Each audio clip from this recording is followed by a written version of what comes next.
بہت شوق ہے تمہیں شادی کا۔ میں تو تمہیں چھوٹی سمجھ کر خاموش تھا۔ پہلے بتاتی تو بہت پہلے بیوی بنا لیتا۔ احتشام ملک نے 16 سالہ مناہل کا بازو دبوچا تو مناہل کی ریڑھ کی ہڈی میں سنسناہٹ دوڑ گئی۔ جب سے معلوم ہوا تھا مناہل کسی کو پسند کرتی ہے، اس سے برداشت کرنا مشکل ہو گیا تھا۔ نہیں احتشام بھائی، اب مناہل بول ہی رہی تھی جب وہ غصے سے بولا، بھائی نہیں ہوں تمہارا، کیا ہوں یہ سب تمہیں معلوم ہو جائے گا۔ مناہل کو کمرے میں بند کیے وہ جا چکا تھا۔ اگلی صبح مناہل کی اذیت ناک تھی جب احتشام نکاح خواں کے ساتھ اس کے کمرے میں آیا تھا اور کچھ ہی لمحوں میں وہ زبردستی اس کی بیوی بن چکی تھی۔ آپ نے اچھا نہیں کیا، وہ احتشام کو دیکھتے روتے ہوئے بولی تو اگلے ہی لمحے احتشام نے اسے کمر سے پکڑتے پورے حق سے، تم یہاں کیا کر رہی ہو؟ وہ اچانک سے اس کے پاس آ کر بیٹھتے ہوئے بولا، کچھ نہیں، بس یوں ہی۔ مناہل گھبراتے ہوئے ایک دم اٹھ کھڑی ہوئی تھی۔ تو اب کھڑی کیوں ہو گئی ہو؟ بیٹھ جاؤ۔ شامی نے اس کا ہاتھ پکڑتے بیٹھنے کا کہا، مگر اگلے ہی پل مناہل نے ایک جھٹکے سے اپنا ہاتھ چھڑا لیا تھا۔ نہیں شامی بھائی، آپ بیٹھیے، مجھے کچھ ضروری کام یاد آ گیا ہے، میں جاتی ہوں۔ مناہل سپیڈ سے کہتی وہاں سے چلی گئی تھی، جبکہ شامی اپنی خالی ہتھیلی کو دیکھتا رہ گیا تھا۔ بھاگ لو جتنا بھاگنا ہے، آنا تو تمہیں میرے ہی پاس ہے۔ وہ مناہل کو تصور میں لاتا اس سے ہم کلام ہوا تھا۔ اس کے چہرے پر ایک دل فریب مسکراہٹ آئی تھی۔ وہ کچھ دیر وہیں بیٹھا رہا اور پھر اٹھ کر اپنے گھر آ گیا، کیونکہ جانتا تھا کہ اب جتنی دیر وہ وہاں رہے گا مناہل کمرے سے باہر نہیں نکلے گی۔ کہاں بندروں کی طرح اچھلتے پھر رہے ہو شام، کبھی انسانوں کی طرح ٹک کر گھر میں بھی بیٹھ جایا کرو۔ ناہید بیگم نے اسے 2 سیڑھیاں ایک ساتھ پھلانگتے چھت پر جاتے دیکھا تو پکار اٹھی، کیا کروں گھر میں بیٹھ کر مام، اور یہ میری بندروں والی حرکتوں سے نا بالکل بھی تنگ مت ہوا کریں۔ یہ میری ہی بندروں والی حرکتیں ہیں جو گھر بھر میں پورے خاندان میں رونق لگائے رکھتی ہیں، ورنہ اس پورے خاندان میں ایک بندہ بھی سواد کا نہیں، سب کی شکلیں سڑی ہوئی رہتی ہیں جب دیکھو تو۔ شامی اپنی عادت سے مجبور بولنے پر آیا تو بولتا ہی چلا گیا، اچھا بس کرو، میں جانتی ہوں کہ تم کتنے کام کے ہو، اور تھوڑے سنجیدہ ہو جاؤ شام، بڑے ہو گئے ہو، کل کلاں کو تمہاری شادی کرواؤں گی تو تمہاری یہ حرکتیں دیکھ کر تمہیں لوگ پاگل سمجھیں گے۔ ناہید بیگم نے اسے سمجھاتے ہوئے کہا تھا تو وہ اس کی حرکتوں سے سخت عاجز تھی۔ ایسا نہیں تھا کہ شامی کوئی لاؤبالی یا کچی عمر کا لڑکا تھا، وہ پورے 24 سال کا تھا۔ بزنس ایڈمنسٹریشن میں ماسٹر کرنے کے بعد اب اپنا اچھا خاصا بزنس کر رہا تھا۔ بزنس کی دنیا میں جہاں سب اسے سنجیدہ اور سخت طبیعت سے پناہ مانگتے تھے، وہیں گھر والے اس کی شرارتوں سے تنگ تھے۔ وہ جس دن گھر ہوتا پورا دن مسکراہٹیں اور کھلکھلاہٹیں بکھیرے رکھتا تھا، مگر جب آفس جاتا ایسا لگتا کہ جیسے گھر میں کوئی ہے ہی نہیں۔ کیا آپ کل میری شادی کروا رہی ہیں اور مجھے پتہ ہی نہیں؟ مجھے آپ سے یہ امید نہیں تھی موم، کم سے کم مجھے تھوڑی سی انویٹیشن تو دے دیتی۔ سچ بتائیں، کہیں آپ میری سوتیلی ماں تو نہیں؟ شامی کو تو صدمہ ہی لگ گیا تھا کہ اس کی موم کل اس کی شادی کروا رہی ہیں۔ شام، بکواس کرنے کی ضرورت نہیں ہے اور نہ ہی زیادہ جذباتی ہونے کی، میں نے صرف ایک مثال دی ہے۔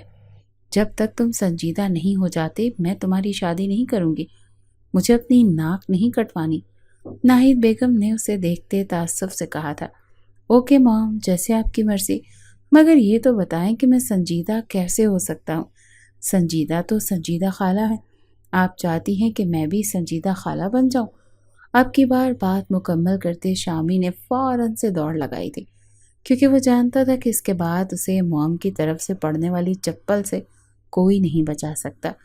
اس کے جاتے ہی ناہید بیگم نے آنکھوں میں آئے آنسو پہنچے تھے۔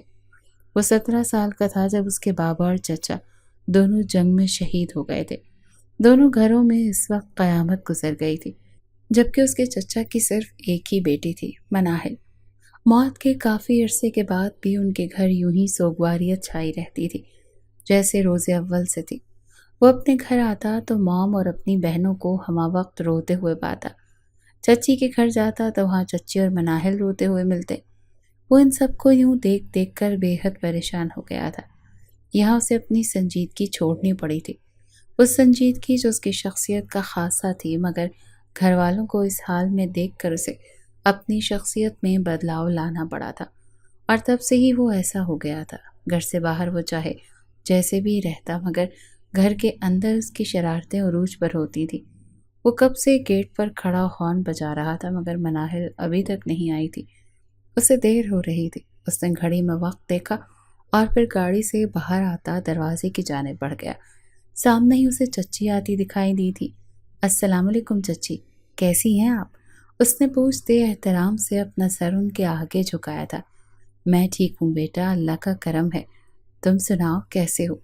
وہ میں واش روم میں تھی، اسی لیے تمہیں زحمت کرنی پڑی۔ اس کے سر پر پیار کرتے چچی نے اسے وضاحت دی تھی۔ کوئی بات نہیں چچی، مجھے کوئی زحمت نہیں۔ مناہل کہاں ہے؟ دیر ہو رہی ہے، اسے کالج نہیں جانا؟ احتشام نے ادھر ادھر دیکھتے ہوئے پوچھا تھا۔ مناہل کو کالج لے جانے کی ذمہ داری اسی کی تھی۔ پہلے وہ اپنی بہنوں کو بھی ساتھ لے کر جاتا تھا اور واپسی پر ڈرائیور اور گاڑی بھیج دیا کرتا تھا جو ان تینوں کو ان کے انسٹیٹیوٹ سے پک کر کے گھر لے آتے تھے۔ مگر اب اس کی بہنیں BCom کے بعد پڑھائی چھوڑ چکی تھی۔ وہ اب قریب کے سینٹر میں مختلف کورسز کر رہی تھی۔ وہ 9 بجے جاتی اور 1-2 بجے واپس آ جاتی تھی۔ اسی لیے احتشام کے ذمے اب صرف مناہل ہی رہ گئی تھی جسے اس نے لانا اور لے جانا ہوتا تھا۔ وہ تو چلی گئی ہے بیٹا، خالدہ بیگم نے جواب دیا۔ چلی گئی؟ ایسے کیسے چلی گئی؟ آپ جانتی ہیں کہ کالج کتنا دور ہے، پھر بھی آپ نے اسے یوں ہی بھیج دیا۔ میں تو وقت پر ہی آیا ہوں، پھر یوں جانے کی جلدی کیوں؟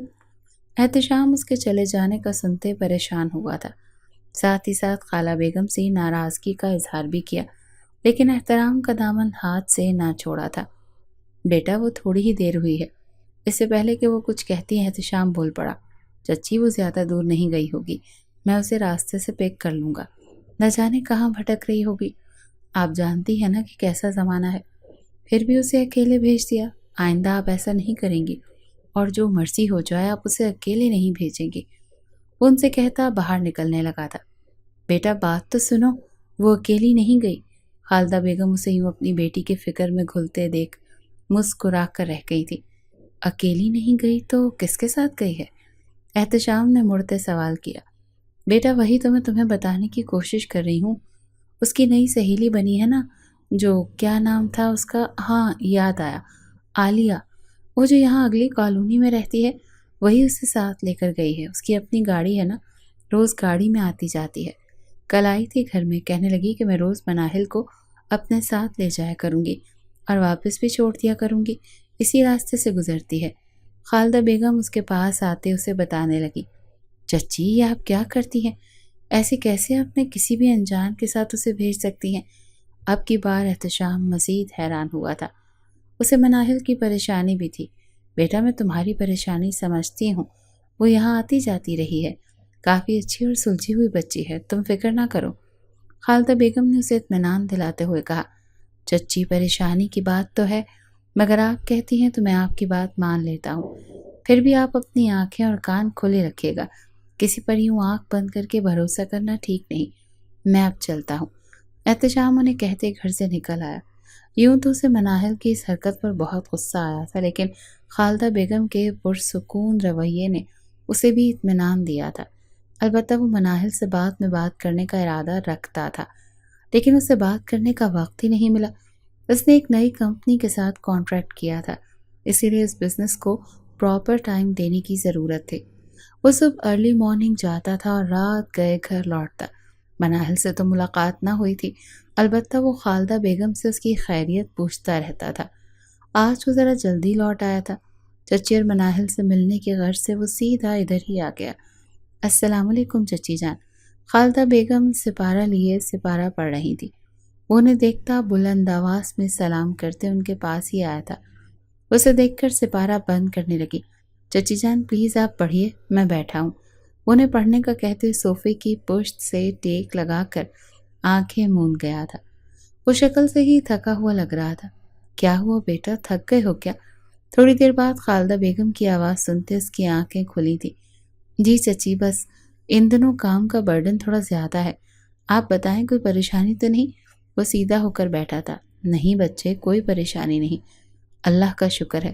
پھر تم بھی تو ہو، پریشان ہونے ہی کہاں دیتے ہو؟ انہوں نے محبت باش نظروں سے احتشام کی طرف دیکھتے ہوئے کہا، چچی جان کیوں شرمندہ کرتی ہیں؟ میں تو آپ کا بیٹا ہوں نا، اور بیٹے جو بھی کرتے ہیں وہ احسان نہیں بلکہ ان کا فرض ہوتا ہے۔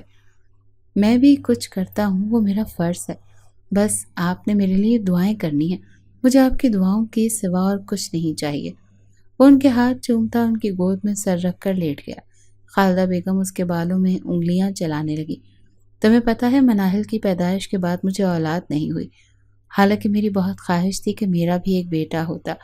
میں اکثر مناہل کے پاپا سے کہتی تو مجھے کہتے کہ خالدہ کفر نہ کیا کرو، اس نے تمہیں بیٹا کیوں نہیں دیا بلکہ اللہ کا شکر ادا کرو کہ اس نے تمہیں اپنی رحمت سے نوازا ہے۔ وہ اسی کے گھر رحمت بھیجتا ہے جس سے وہ خوش ہوتا ہے۔ بیٹے تو ہر کسی کو مل جاتے ہیں لیکن بیٹیاں نصیب والوں کو ملتی ہیں۔ ہم تو خوش نصیب ہیں کہ اللہ نے بن مانگے ہمیں اپنی رحمت دی ہے۔ اور پتہ ہے وہ مجھ سے کیا کہتے تھے؟ خالدہ بیگم ذرا بھر کر سانس لینے کو رکی۔ کیا کہتے تھے؟ احتشام نے پوچھا۔ وہ کہتے تھے شامی ہمارا بیٹا ہے تو صرف شرط یہ ہے کہ تم اسے اپنا بیٹا مانو۔ اگر اس نے تمہیں سگی ماں کے جیسا مان نہیں دیا تو تم مجھے کہنا کہ آپ غلط تھے۔ تمہیں پتہ ہے کہ جب میں نے تمہارے چچا کی میت دیکھی تو مجھے لگا کہ میری دنیا اندھیر ہو گئی ہے، میں اور میری بیٹی لاوارث ہو گئے ہیں، میں بہت کمزور پڑ گئی تھی۔ ممکن تھا کہ میں تمہارے چچا کے ساتھ ہی چل بستی، مگر جب میں نے تمہیں دیکھا کہ کیسے تم نے اپنے ان کمزور کاندھوں کو مضبوط کرتے ان پر اپنے باپ اور چچا کی میت اٹھائی، بس وہی وقت تھا جب تم مجھے جینا سکھا گئے تھے۔ مجھے تمہیں دیکھ کر حوصلہ ملا تھا۔ تمہارے چچا سچ کہا کرتے تھے کہ تم میرے ہی بیٹے ہو، میرے اپنے بیٹے۔ خالدہ بیگم کی آنکھیں بھر آئی تھیں۔ انہوں نے نیچے جھکتے احتشام کا ماتھا چوما تھا۔ ان کی آنکھیں بھی نم تھیں، لیکن وہ خالدہ بیگم کو زیادہ دیر تک اداس نہیں دیکھ سکتا تھا۔ چچی آپ مجھے مناہل سے زیادہ چاہتی ہیں کیا؟ احتشام نے سوال کیا۔ ارے پاگل، یہ کیسا سوال ہے؟ اس کی اپنی جگہ تمہاری اپنی، تم دونوں میرے بچے ہو، بھلا تم دونوں میں فرق کر سکتی ہوں میں؟ خالدہ بیگم نے اپنے آنسو پونچھتے ہوئے کہا۔ تو پھر آپ کو کیا پریشانی ہے چچی؟ خوش رہا کرے نا۔ احتشام نے ان کے ماتھے پر پریشانی کی لکیریں دیکھتے ہوئے کہا۔ بچے پریشانیاں تو ہوتی ہی ہیں، بیٹی کی ماں ہوں، اس کی طرف سے بہت فکر رہتی ہے، بڑی ہو رہی ہے، کل کو رشتے آئیں گے، شادی ہوگی، مگر نہ جانے اگلے گھر جا کر یہ لڑکی کیا کرے گی۔ مجھے تو یہی فکر کھائی جا رہی ہے۔ میری بچی بہت معصوم ہے، وہ دنیا کو نہیں سمجھتے، جانے کیسے لوگ ملے، کوئی اس کی قدر کرے گا بھی یا نہیں، کوئی میری بچی کا خیال رکھے گا یا نہیں۔ خالدہ بیگم نے اپنی پریشانی احتشام کے ساتھ شیئر کی تھی۔ ارے چچی جان اس میں پریشانی کی کیا بات ہے؟ میرے پاس آپ کے مسئلے کا سو کالڈ حل موجود ہے۔ احتشام چہرے پر دل فریب مسکراہٹ سجائے اٹھ بیٹھا۔ کیسا حل؟ خالدہ بیگم نے ناسمجھی سے اسے دیکھا۔ یہی کہ آپ اپنی معصوم بیٹی کو میرے حوالے کر دیں، دیکھ لیں، میں ہر طرح سے اس کا خیال بھی رکھوں گا اور اس کی بہت قدر بھی کروں گا۔ وہ خالدہ بیگم کے کان کے قریب جھکتا ہوا سرگوشی سے کہہ گیا تھا۔ خالدہ بیگم نے بے یقینی سے اسے دیکھا تھا۔ ان کی آنکھوں میں آنسو آ گئے، یہ آنسو خوشی کے تھے۔ انہوں نے آنسو پہنچتے سر ہاں میں ہلا دیا تھا۔ احتشام کے چہرے پر دل فریب مسکراہٹ آئی تھی۔ اس کا دل باغ باغ ہو گیا تھا۔ دل چاہ رہا تھا کہ اٹھ کر بھنگڑے ڈالے۔ ابھی بس اسے اپنی موم سے بات کر کے انہیں منانا تھا اور اسے یقین تھا کہ وہ بھی مان جائیں گی۔ چچی مناہل کہاں ہے؟ ایک کپ چائے تو پلوا دے۔ احتشام نے چائے کے بہانے مناہل کا دیدار کرنا چاہا۔ بیٹا وہ تو عالیہ کی طرف گئی ہے، عالیہ کی سالگرہ تھی، ناراض ہو رہی تھی، اسے لینے کے لیے گھر آ گئی، مجبوراً مجھے بھیجنا پڑا، کچھ دیر تک آ جائے گی، تم بیٹھو، میں تمہارے لیے چائے بنا کر لاتی ہوں۔ خالدہ بیگم احتشام کو کہتے کچن میں چلی گئی تھی، جبکہ مارے غصے کے احتشام کی رگیں پھول گئی تھیں۔ وہ جوان جہان لڑکی ہوں کیسے کسی کے بھی گھر جا سکتی ہے؟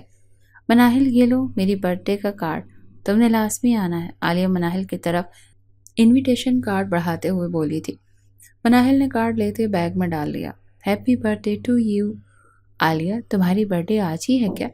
مناہل نے اسے برتھ ڈے وش کرتے ہوئے سوال پوچھا۔ ہاں کیوں، کیا ہوا؟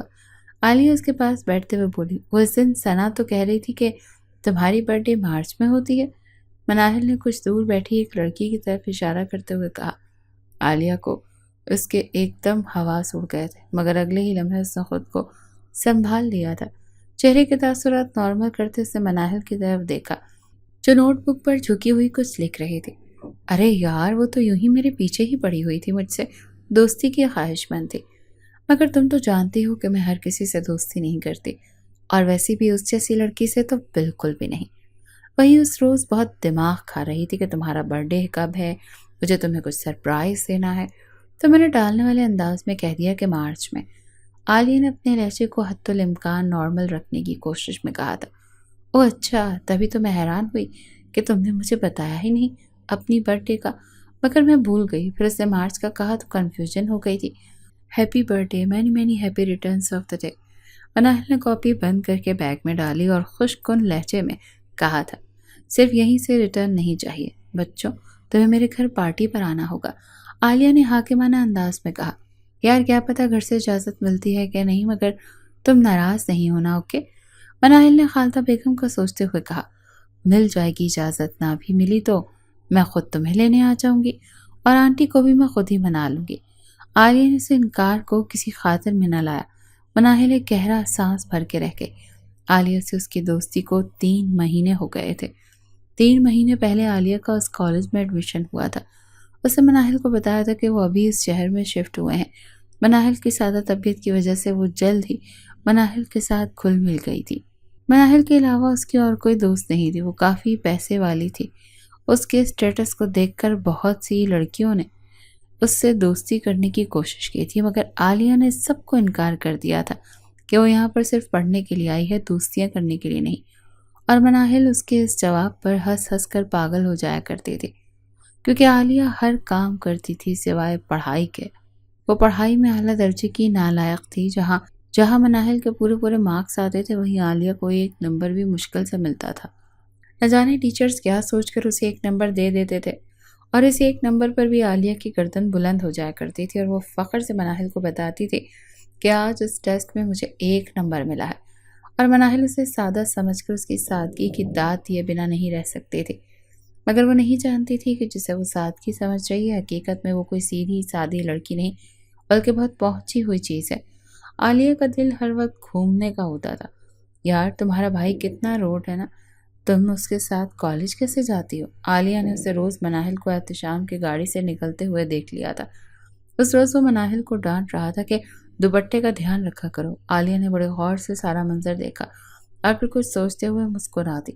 جیسے ہی مناہل اندر آئی، وہ اس سے ملتی اسے کہنے لگی، بھائی نہیں ہے، میرا کزن ہے۔ مناہل نے رکھائی سے جواب دیا۔ وہ احتشام کے بارے میں بات ہی نہیں کرنا چاہتی تھی۔ احتشام جب اسے ڈانٹتا یا روکتا ٹوکتا تو مناہل کا دل کرتا کہ اس کا سر کسی دیوار پر دے مارے یا اس کا منہ توڑ دے، مگر افسوس کہ وہ ایسا کچھ بھی نہیں کر سکتی تھی۔ کیا کزن؟ لیکن وہ جس طرح تم پر دھونس جما رہا تھا، مجھے تمہارا بھائی ہی لگا۔ ویسے تمہیں نہیں لگتا کہ تم نے اپنے کزن کو بہت فری کیا ہوا ہے؟ لوہا گرم دیکھ کر عالیہ نے ضرب لگائی تھی۔ ہاں، انہیں شوق ہے یہ سب کرنے کا، ہر وقت حکم ہی تو چلاتے رہتے ہیں، اس کے سوا انہیں اور آتا ہی کیا ہے؟ مناہل جو بری بیٹھی تھی، وہ عالیہ کو سب بتاتی چلی گئی کہ کیسے پاپا کی شہادت کے بعد احتشام دونوں گھروں کا کفیل بنا ہوا تھا، اور کیسے روزانہ چکر لگا کر پوچھتا رہتا کہ کوئی پریشانی تو نہیں، اور کیسے اسے روڈ بیہیو کرتا ہے اور روزانہ اسے ڈانٹتا ہے۔ اچھا، تو مطلب وہ احسان کر کے اب جتانا چاہ رہا ہے، تبھی تو تمہیں پریشان بھی کر رہا ہے۔ وہ تمہیں اپنے احسانوں تلے دبانا چاہتا ہے اور تمہیں اپنی غلام بنا کر رکھنا چاہتا ہے۔ عالیہ نے انتہائی چالاکی سے داؤ چلا تھا۔ ہاں، یہی چاہتے ہیں شاید۔ مناہل نے اس کی ہاں میں ہاں ملائی۔ تو یار پھر اس کے احسان کیوں کر رہی ہو؟ کیوں اپنے آپ کو اس کے غلام بنا کر رکھنا چاہتی ہو؟ عالیہ انتہائی فکر دکھاتے ہوئے مناہل کے پاس بیٹھ گئی تھی۔ میرے پاس اس کے علاوہ اور کوئی چارہ نہیں ہے عالیہ، میں کچھ نہیں کر سکتی اس کے بغیر، اور تو ہمارا گھر کا چولہا بھی نہیں جلتا۔ مناہل نے عالیہ کو بتایا تھا کہ وہ کس قدر احتشام پر منحصر ہے۔ ارے میں سب کچھ چھوڑنے کا تھوڑی کہہ رہی ہوں، میں تو تمہارے بس میں ہے وہ تم کر سکتی ہو نا۔ سب سے پہلے اس کی گاڑی میں آنا جانا بند کرو تاکہ اسے پتہ چلے کہ تم کوئی گری پڑی لڑکی نہیں ہو، اس کے سہارے کے بغیر بھی تم آ جا سکتی ہو۔ عالیہ نے اس کے پاس بیٹھتے اس کی برین واشنگ شروع کر دی تھی۔ میں ایسے کیسے کر سکتی ہوں؟ پھر میں کالج کیسے آؤں گی؟ مناہل نے پریشانی سے پوچھا۔ فکر کیوں کرتی ہو میری جان، میں ہوں نا، دوست کہاں ہیں اب؟ اتنا تو کر ہی سکتے ہیں تمہارے لیے، تم روز میرے ساتھ آ جایا کرو۔ عالیہ جو پہلے سے جانتی تھی کہ مناہل یہی سوال پوچھے گی تو جھٹ سے بولی، تمہارے ساتھ؟ مگر تمہارے ساتھ کیسے؟ میرا مطلب ہے کہ مناہل نے کچھ کہنا چاہا مگر عالیہ نے بیچ میں ہی بات کاٹ دی۔ کوئی مطلب نہیں، تم جانتی تو ہو میرے پاس اپنی گاڑی ہے، میں روز اپنی گاڑی میں آتی جاتی ہوں اور تمہارے گھر کے سامنے سے گزر کر آتی ہوں۔ اگر تم میرے ساتھ آ جایا کرو گی تو کون سی قیامت آ جائے گی؟ بس فیصلہ ہو گیا، تم میرے ساتھ ہی آؤ گی اور میرے ساتھ ہی جاؤ گی، عالیہ نے اٹل لہجے میں کہا۔ لیکن عالیہ ایسے کیسے موم کو منائے بغیر؟ مناہل کی عالیہ کا مشورہ معقول لگا مگر اسے خالدہ بیگم کا پتہ تھا، وہ تو احتشام کے مشورے کے بغیر کوئی بھی بات نہیں کرتی۔ ارے مناہل، تمہیں پریشان ہونے کی ضرورت نہیں ہے، میں واپسی کے تمہارے ساتھ چل رہی ہوں نا، آنٹی کو تو میں خود منا لوں گی۔ اور پھر واقعہ اس نے خالدہ بیگم کو منا لیا، لفظوں کے جال میں لوگوں کو پھنسانا بخوبی جانتا تھا۔ اور پھر سالگرہ والے دن بھی وہ ان کے گھر آ کر خالدہ بیگم کو مناتے، مناہل کو اپنے ساتھ ساتھ نکاح کے لیے کہنے لگے۔ اور پھر واقعی اس نے خالدہ بیگم کو منا لیا تھا، لفظوں کے جال میں لوگوں کو پھنسانا وہ بخوبی جانتی تھی۔ اور پھر سالگرہ والے دن بھی وہ ان کے گھر آ کر خالدہ بیگم کو مناتے، مناہل کو اپنے ساتھ لے گئی۔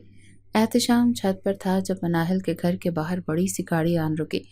دروازہ کھلتے ہی ایک طرف سے مناہل نکلی اور دوسری طرف سے ایک اور لڑکی جس نے کافی بولڈ لباس پہن رکھا تھا۔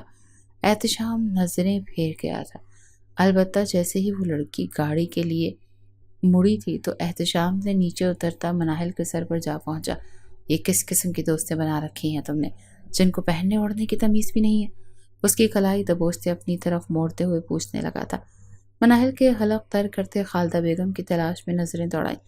چچی ہمارے گھر ہیں، جو پوچھا ہے اس کا جواب دو، اس کی نظروں کا مفہوم سمجھتے احتشام بولا۔ میں آپ کو کسی سوال کا جواب دینے کی پابند نہیں ہوں، مناہل اپنی کلائی چھوڑاتے ہوئے بولی تھی۔ احتشام تو اسے دیکھتا ہی رہ گیا تھا، آج پہلی مرتبہ اس نے یوں آگے سے زبان چلائی تھی۔ تمہیں کل سے میں خود لے کر جاؤں گا، اور یہ بات اپنے دماغ میں بٹھا لو اور ایسی دوستیاں کالج تک ہی محدود رکھو، میں نہ سنوں کہ دوبارہ تم اس کے گھر گئی ہو یا وہ تمہارے گھر آئی ہے۔ احتشام غصے سے بولتا وہاں سے نکل آیا تھا۔ اگلے روز نہ چاہتے ہوئے بھی مناہل کو اس کے ساتھ جانا پڑا، کیونکہ خالدہ بیگم کا حکم تھا کہ وہ جانتی تھی کہ خالدہ بیگم کو یہ پٹی کس نے پڑھائی۔ اس روز عالیہ بھی کالج نہیں آئی تھی، مناہل کا بالکل بھی دل نہیں لگ رہا تھا، اوپر سے سر درد نے الگ جان لے رکھی تھی۔ تبھی وہ چھٹی لینے کالج سے باہر آ گئی اور کیب کروا کر اس کے آنے کا انتظار کرنے لگی۔ ہائے ایم اے جہانگیر ملک، اپنے قریب مردانہ آواز سنتے مناہل نے مڑ کر دیکھا، جہاں اس کے قریب ایک سوٹڈ بوٹڈ شخص کھڑا تھا، دیکھنے میں کسی امیر شخص کی بگڑی ہوئی اولاد لگ رہا تھا۔ مناہل نے اسے منہ لگانا ضروری نہ سمجھا اور واپس کالج کے اندر جانے لگی تھی کہ تبھی جہانگیر نے اس کی کلائی پکڑتے آئی لو یو، بہت خوبصورت ہو تم، میرا دل آ گیا ہے تم پر، چلو ساتھ میں تھوڑا ٹائم سپینڈ کرتے ہیں۔ اس کی کلائی پکڑتے یوں بے تکلفی سے کہہ رہا تھا جیسے ان کے درمیان کافی عرصے سے جان پہچان ہو۔ اس کے ہاتھ پکڑتے اس کی گفتگو سنتے مناہل کا پارا ایک دم ہائی ہوا تھا، دماغ پہلے ہی احتشام پر کھول رہا تھا، اوپر سے اس نے مناہل کے کھولتے دماغ کو اور بھی ہوا دے دی تھی۔ مناہل نے نہ آؤ دیکھا نہ تھا، پوری قوت سے جہانگیر ملک کے چہرے پر تماچا رسید کیا تھا۔ تمہاری ہمت بھی کیسے ہوئی مجھے ہاتھ لگانے کی، گھٹیا انسان، دوبارہ میرے سامنے بھی آئے نا تو منہ توڑ دوں گی تمہارا، اپنے لیے جا کر کوئی اپنے جیسی ہی گھٹیا لڑکی ڈھونڈو۔ مناہل اسے ذلیل کرتی کیب میں بیٹھ کر جا چکی تھی۔ تو میں چھوڑوں گا نہیں، مجھے تھپڑ مار کر تم نے اچھا نہیں کیا، میں تم سے اس کا بدلہ لے کر رہوں گا، سو بس دیکھتی جاؤ، جہانگیر غصے سے بولا تھا۔ اگلے 2 روز تک مناہل بھی کالج نہیں گئی تھی۔ تیسرے دن عالیہ خود ہی اس کے گھر آن ٹپکی۔ کیا ہوا، تمہیں کالج کیوں نہیں جانا؟ عالیہ نے پوچھا۔ کچھ نہیں، بس وہ تھوڑی طبیعت خراب تھی، مناہل نے بہانہ بنایا۔ اوہ اچھا، اب کیسی ہے طبیعت؟ عالیہ نے فکر مندی سے پوچھا۔ اب ٹھیک ہوں، بس بور ہو رہی تھی، مناہل نے ابھی کافی ریلیکس محسوس کر رہی تھی، تو چلیں؟ عالیہ بولی۔ کہاں؟ مناہل نے پوچھا۔ بوریت دور کرنے، اور کہاں؟ اتنے کہتے ہی عالیہ اسے کھینچ کر اٹھا چکی تھی اور پھر زبردستی اپنے ساتھ شاپنگ پر لے گئی۔ یار مناہل، تجھے نہیں لگتا کہ وہ لڑکا ہمارا پیچھا کر رہا ہے؟ اور دیکھو تو صحیح تمہیں کیسے دیکھ رہا ہے، کوئی چکر ہے کیا؟ وہ دونوں شاپنگ کر رہی تھی جب عالیہ نے اسے ایک طرف اشارہ کرتے ہوئے پوچھا۔ مناہل بھی کافی دیر سے محسوس کر رہی تھی کہ جیسے کوئی اس کا پیچھا کر رہا ہو۔ عالیہ کے کہنے پر اس نے نظریں اٹھا کر سامنے دیکھا جہاں جہانگیر کھڑا تھا۔ عالیہ چلو یہاں سے، اسے دیکھتے ہی مناہل گڑبڑا گئی اور عالیہ کا ہاتھ پکڑ کر وہاں سے چلی گئی۔ کیا ہو گیا ہے مناہل؟ کیوں آ گئی ہو وہاں سے؟ کافی دور آ کر جب مناہل نے اس کا ہاتھ چھوڑا تو وہ پوچھنے لگی، عالیہ چلو اب گھر چلتے ہیں، کافی دیر ہو گئی ہے، باقی کی شاپنگ پھر کر لیں گے۔ مناہل نے عالیہ سے کہا، لیکن یار مجھے بات تو بتاؤ، پتہ تو چلے ماجرا کیا ہے۔ عالیہ گاڑی کی طرف آتی اسے پوچھنے لگی۔ مناہل نے اسے اس روز ہونے والی اپنی اور جہانگیر کی ملاقات کے بارے میں بتا دیا۔ یہ تم نے صحیح نہیں کیا مناہل، ہو سکتا ہے کہ اس کو واقعی تم سے محبت ہو۔ آج بھی دیکھو تو کیسے آنکھوں میں محبت کے چراغ جلائے تمہیں دیکھ رہا تھا۔ عالیہ کو جہانگیر سے ہمدردی ہوئی تھی۔ عالیہ پلیز، مجھے اس ٹاپک پر کوئی بات نہیں کرنی، مناہل نے کہا تو عالیہ خاموش ہو گئی۔ اگلے ہی روز وہ پھر سے مناہل کا راستہ روکے کھڑا تھا۔ عالیہ نہیں آئی تھی۔ کیا تکلیف ہے تمہیں؟ کیا چاہتے ہو؟ مناہل دبے دبے لہجے میں پوچھا۔ وہ ارد گرد کوئی تماشا نہیں لگوانا چاہتی تھی، صرف تمہیں، یک لفظی جواب دیا گیا جس پر مناہل کی آنکھیں پوری کی پوری کھل گئی تھی۔ میں کل تمہارے گھر رشتہ بھیج رہا ہوں اور تم خود اپنے گھر والوں کو اس رشتے کے لیے مناؤ گی، جہانگیر نے پراسرار لہجے میں کہا تھا۔ تمہاری بھول ہے کہ تم جیسے انسان پر بھی تھوکنا پسند نہیں کرتے، مناہل نے حقارت سے کہا۔ جواباً جہانگیر مسکرا دیا، وہ تو بعد میں دیکھیں گے بیبی کہ کون کس پر تھوکتا ہے اور کس پر نہیں، فی الحال تم اس پر غور کرو جو میں نے تمہیں کہا ہے، تم رشتے سے انکار نہیں کرو گی؟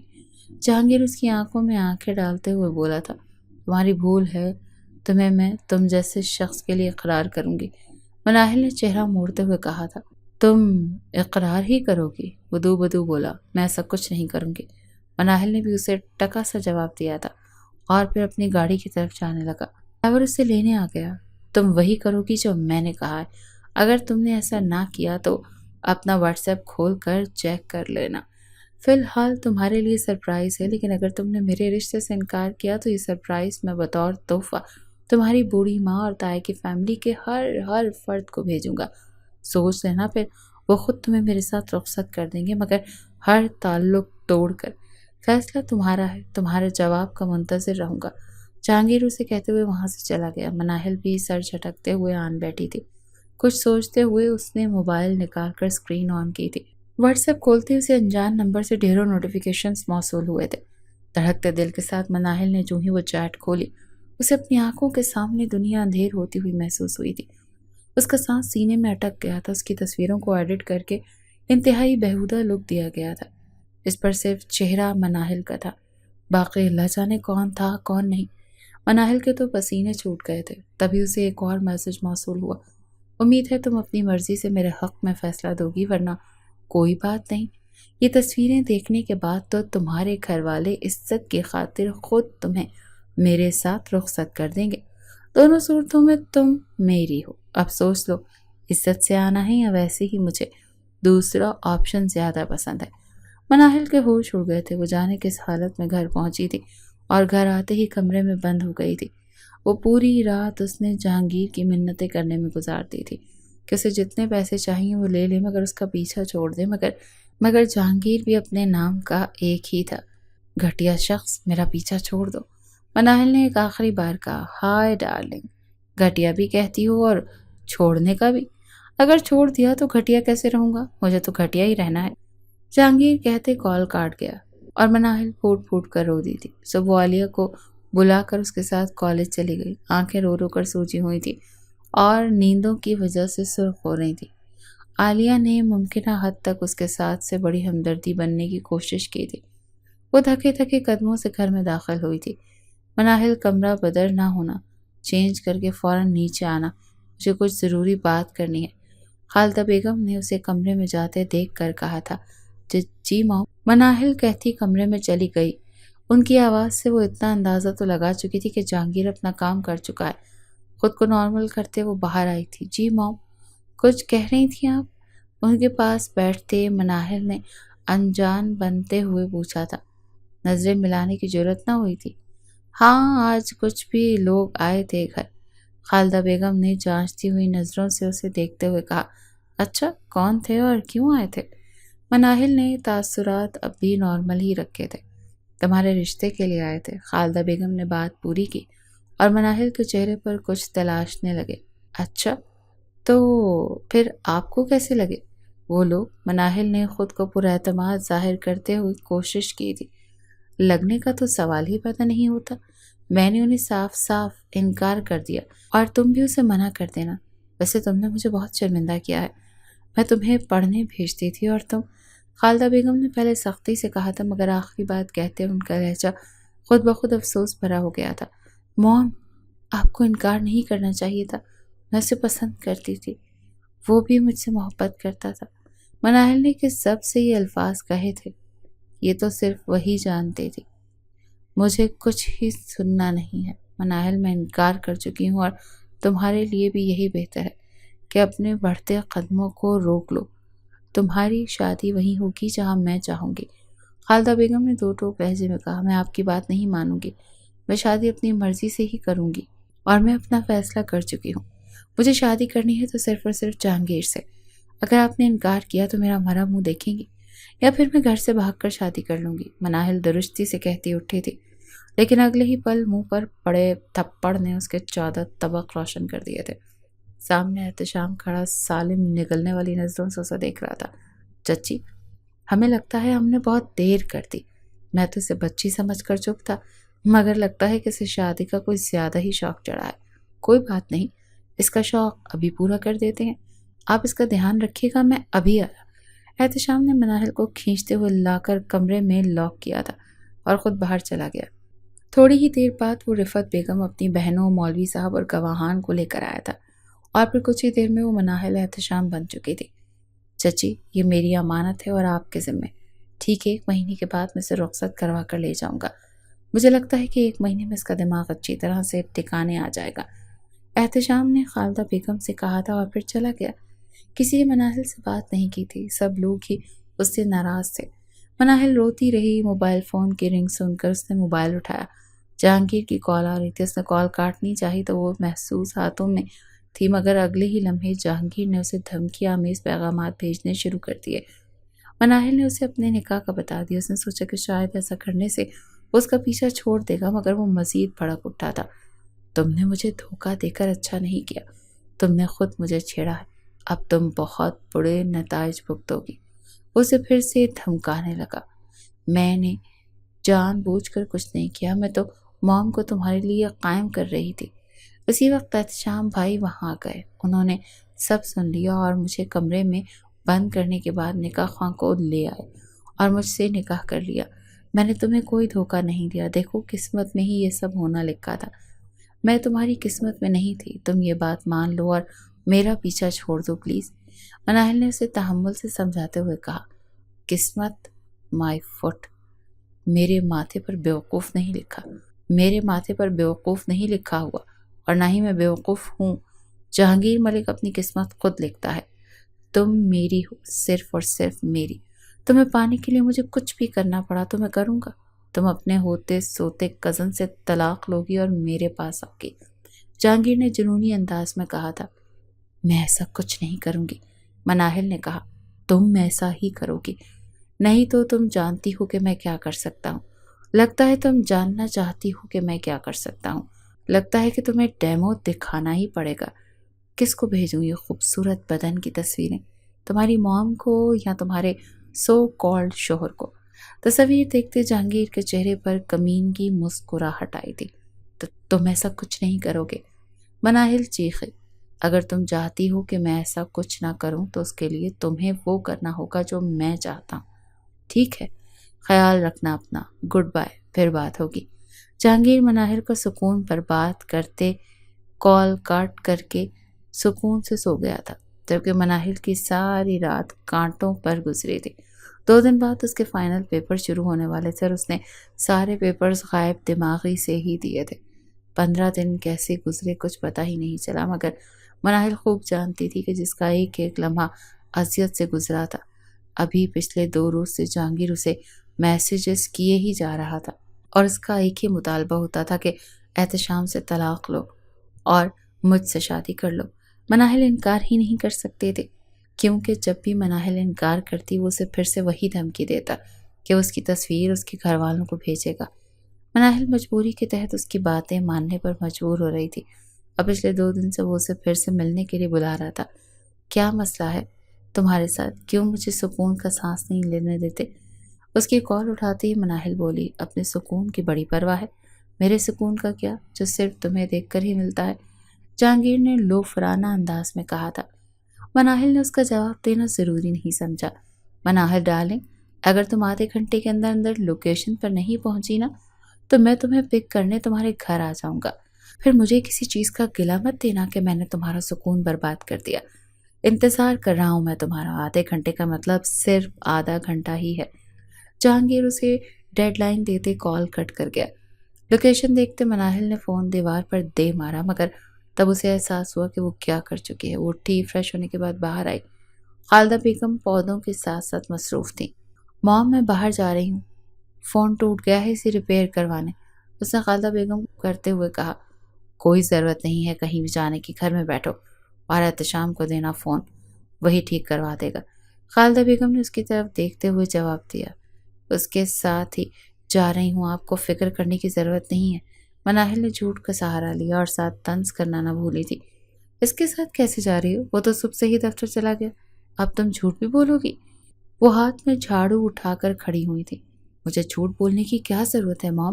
آپ ہی کے فون کال آئی تھی، میں نے بتایا کہ میرا فون ٹوٹ گیا ہے تو کہنے لگے کہ میں مین روڈ پر تمہارا انتظار کر رہا ہوں، وہیں آ جاؤ، ساتھ میں لنچ بھی کر لیں گے۔ مناہل نے نظریں چراتے ایک جھوٹ پر مزید ایک جھوٹ بولا تھا۔ اچھا، اس نے بلایا ہے، جاؤ پھر۔ خالدہ بیگم اس کی باتوں کا یقین کرتے ہوئے کہا تھا۔ وہ شکر کا کلمہ پڑھتی باہر نکل آئی اور تھوڑی ہی دور سے رکشہ لیتے اس میں سوار ہوتے مطلوبہ جگہ پر پہنچ گئی تھی۔ جہانگیر پہلے سے ہی وہاں اس کا انتظار کر رہا تھا۔ کیوں بلایا ہے مجھے؟ مناہل اس کے سامنے بیٹھتے ہوئے بولی۔ اپنے سکون کے لیے، وہی اصلی ڈھیٹ لہجہ تھا۔ تم غلط کر رہے ہو جہانگیر، دیکھو تمہیں مجھ سے اچھی لڑکی مل جائے گی۔ مناہل نے سمجھانا چاہا۔ اپنے سے اچھی لڑکی ڈھونڈ کر تم اپنے شوہر کو کیوں نہیں دے دیتی؟ ہر وقت مجھے ہی مشورے دیتی رہتی ہو۔ اپنے شوہر کو ڈھونڈ کر دو کوئی، تاکہ وہ تمہاری جان چھوڑ دے اور ہم دونوں ایک ہو سکے۔ جہانگیر نے ارد گرد کی پرواہ نہ کرتے ہوئے جنونی انداز میں کہا۔ میں تم سے محبت نہیں کرتی جہانگیر۔ مناہل کی بے بسی عروج پر تھی۔ مگر میں تو کرتا ہوں نا، جہانگیر نے کہا۔ لیکن میری شادی ہو چکی ہے جہانگیر، تم یہ بات کیوں نہیں سمجھ رہے؟ میں کسی اور کی ہو چکی ہوں، مناہل نے ضبط کی حدوں کو چھوتے ہوئے کہا۔ جانتا ہوں، لیکن یہ بھی جانتا ہوں کہ تم اس سے بھی محبت نہیں کرتی۔ جہانگیر کے اطمینان میں کوئی فرق نہیں آیا، لیکن جہانگیر، مناہل نے کچھ کہنا چاہا۔ کتنا بولتے ہو تم یار، یہ فضول باتیں کرتے تم تھکتی نہیں؟ چھوڑو ان بورنگ باتوں کو، مجھے کچھ بھی سمجھانے کی ضرورت نہیں ہے۔ وہ بات کرتے ہی جس کے لیے میں نے تمہیں بلایا ہے۔ جہانگیر اس کی طرف جھکتے معنی خیزی سے بولا۔ کون سی بات؟ مناہل کو اس سے خوف محسوس ہوا۔ یہ بتاؤ کہ تم نے اپنے شوہر سے بات کی کہ نہیں؟ کب لے رہی ہوں ڈائیورس؟ جہانگیر نے پوچھا۔ مجھے موقع نہیں ملا، میں ابھی بات نہیں کر سکی، مناہل نے نظریں چراتے ہوئے کہا۔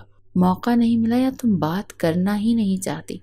آج ہی تم اس سے طلاق کا مطالبہ کرو گی، نہیں تو میرے پاس بہت سے موقع ہیں یہ تصاویر تمہارے گھر والوں کو بھیجنے کے۔ جہانگیر نے مناہل کی دکھتی رگ پر ہاتھ رکھا تھا۔ تھوڑی دیر بعد وہ وہاں سے چلے گئے تھے، مگر احتشام سکتے کی حالت میں وہاں بیٹھا ہوا تھا۔ وہ سب کچھ سن چکا تھا۔ اسے رہ رہ کر مناہل پر غصہ آ رہا تھا۔ مناہل اس کے ہاتھوں اب تک بلیک میل ہوتی رہی اور اس نے اسے بتانا بھی ضروری نہیں سمجھا۔ تیار ہو جاؤ مناہل بی بی، اب تم سے تفصیلی ملاقات ہوگی کیونکہ تمہیں اس کی بہت ضرورت ہے۔ احتشام نے خود کلامی کرتے ہوئے موبائل نکال کر ایک نمبر ملایا۔